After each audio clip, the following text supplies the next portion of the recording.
Hello. അപ്പോൾ ഹോളിഡേയ്സിലൊക്കെ വൈകുന്നേരം 4 മണിക്ക് ചായയുടെ കൂടെ കഴിക്കാൻ പറ്റിയ ഒരു അടിപൊളി സാധനം നമുക്കിന്ന് ഉണ്ടാക്കിയാലോ. കുറച്ച് പഴവും ശർക്കരയും അരിപ്പൊടിയും ഉണ്ടെങ്കിൽ ആർക്ക് വേണമെങ്കിലും വീട്ടിൽ തയ്യാറാക്കാൻ പറ്റുന്ന ഒരു അടിപൊളി ഐറ്റമാണ്. നമ്മളിവിടെ 3 പഴം എടുത്തിട്ടുണ്ടായിരുന്നു. ആദ്യം തന്നെ 3 പഴവും ചെറുതായിട്ട് അരിഞ്ഞെടുക്കുക.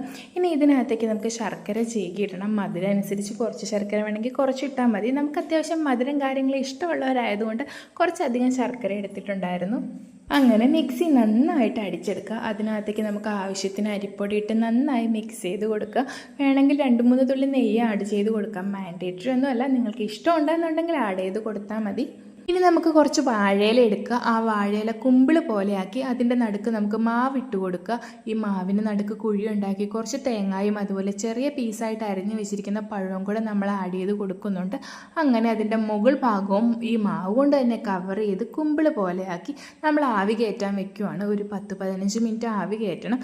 ഈ സമയം കൊണ്ട് നമുക്ക് വേണമെങ്കിൽ ചായയൊക്കെ തിളപ്പിച്ച് വെക്കാം. അപ്പം നമ്മൾ ഇത്രയും 5-6 എണ്ണം ഉണ്ടാക്കിയിട്ടുണ്ടായിരുന്നു. അതെല്ലാം ഇഡലി പാത്രത്തിൽ വെച്ച് ആവിക്ക് വെച്ചു. ഇനി ഇത് തുറന്നു വരുമ്പോൾ എങ്ങനെയാണെന്ന് നമുക്ക് നോക്കാം.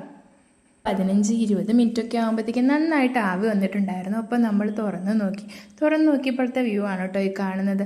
അതിനുശേഷം നമ്മൾ ഒരെണ്ണം അഴിച്ചു നോക്കി. കാണുന്നത് പോലെയല്ല, കഴിക്കാനും നല്ല ടേസ്റ്റാണ്, ഹെൽത്തിയാണ്. Okay, by.